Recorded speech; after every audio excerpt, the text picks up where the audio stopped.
Hello everyone, I'm Divyanshi Pathak. I'm a student at International Institute of Professional Studies, DIBB University, Indore. इस video में हम question number 2 solve करेंगे first internal का. So this question says that write an algorithm flowchart of following task and complete the table. Okay. सो इस table को firstly हमें complete करना है. तो सबसे पहले तो हमें बेसिक अरिथमेटिक ऑपरेशंस परफॉर्म करना सीखना पड़ेगा. सबसे पहले सब्ट्रैक्शन. यहाँ पे n1 n2 दो वेरिएबल्स की हमें वैल्यू गिवन है. n1 की वैल्यू है 0.5452 exponent to the power -99 and n2 की वैल्यू है 0.5424 एक्सपोनेंट टू द पावर -99. अब हमें इन दोनों को सब्ट्रैक्ट करना है. तो सबसे पहले सब्ट्रैक्ट करने में हम देखते हैं दोनों एक्सपोनेंट का पावर सेम है या नहीं है. यहाँ पर दोनों एक्सपोनेंट का power exponent to the power -99 है, सेम है, तो हम डायरेक्टली सब्ट्रैक्शन परफॉर्म कर सकते हैं. तो हमारा फाइनल आंसर आएगा 0.0028 exponent to the power -99. Okay. अब हमें इसमें मल्टीप्लीकेशन परफॉर्म करना है.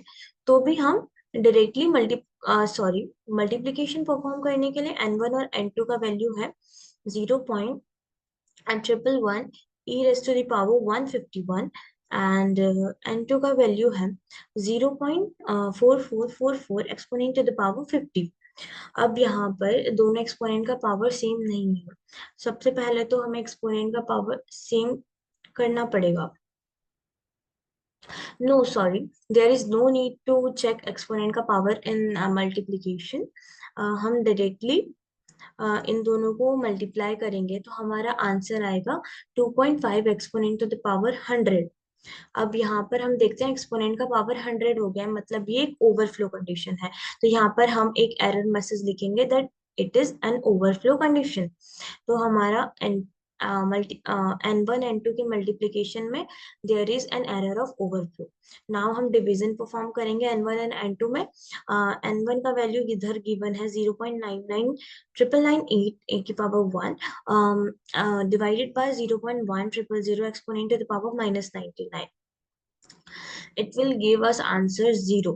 Since n2 is very close to 0, n2 का value is very close to 0, the result will extremely large and effectively infinite. Hence we consider it to be 0. n2 का value बहुत छोटा है तो हमारा answer is nearly equal to infinite, इसलिए हम उसको 0 कंसिडर कर लेंगे. Note, it is very important to keep track of significant figure and round off the following final answer. हमें फाइनल आंसर को राउंड ऑफ करना पड़ेगा और हमें एरर सिग्निफिकेंट फिगर्स भी सही से लेने होंगे, वरना हमारा आंसर गलत आ सकता है. Because there are chances of numerical instability and rounding off errors also. So, however, since the question does not specify number of significant figure required, the answer above are provided without roundings. So, हमें question में specify नहीं है कि कितने significant figure तक answer है, तो हमारा आंसर जो है वो विदाउट राउंडिंग ऑफ है. अगर हमें क्वेश्चन में गिवन है कि हमें टिल टू सिग्निफिकेंट फिगर तक ही आंसर लिखना है तो हमें राउंड ऑफ करना पड़ेगा. Now we will evaluate the table for data set 2. अब हम यहाँ पे n1 और n2 को सब्ट्रैक्ट करेंगे. यहाँ पे भी दोनों एक्सपोनेंट का पावर इज सेम, तो हम डायरेक्टली माइनस कर देंगे. तो इसका आंसर आएगा 2.8 एक्सपोनेंट टू द पावर 3. यहाँ पर शायद मिसप्रिंट हो गया है, एक्सपोनेंट टू द पावर 3 भी आएगा. अब n1 n2 को मल्टीप्लाई करेंगे 0.1111 exponent to the power 10, 0.1234 exponent to the power -50. तो यहाँ पे हमारा आंसर आएगा 9.0006 exponent to the power -6. And n1 n2 को डिवाइड करेंगे जो कि है 0.9998 exponent to the power -5 divided by 0.1000 exponent to the power 98. हम इन दोनों को डिवाइड करेंगे तो हमारा आंसर 0 आएगा, क्योंकि n2 का वैल्यू इज वेरी लार्ज, तो हमारा actual answer will be nearly equal to 0, तो हम इसको 0 कंसिडर करेंगे. यहाँ पर भी हमें significant figures and rounding of का ध्यान रखना पड़ेगा. और हमारे क्वेश्चन में गिवन नहीं है कि हमें कितने सिग्निफिकेंट फिगर चाहिए, तो हमने यहाँ पर राउंडिंग ऑफ नहीं कर रहा है. हमें अपने क्वेश्चन के अकॉर्डिंग ये देखना पड़ेगा. So this is how we perform arithmetic operation.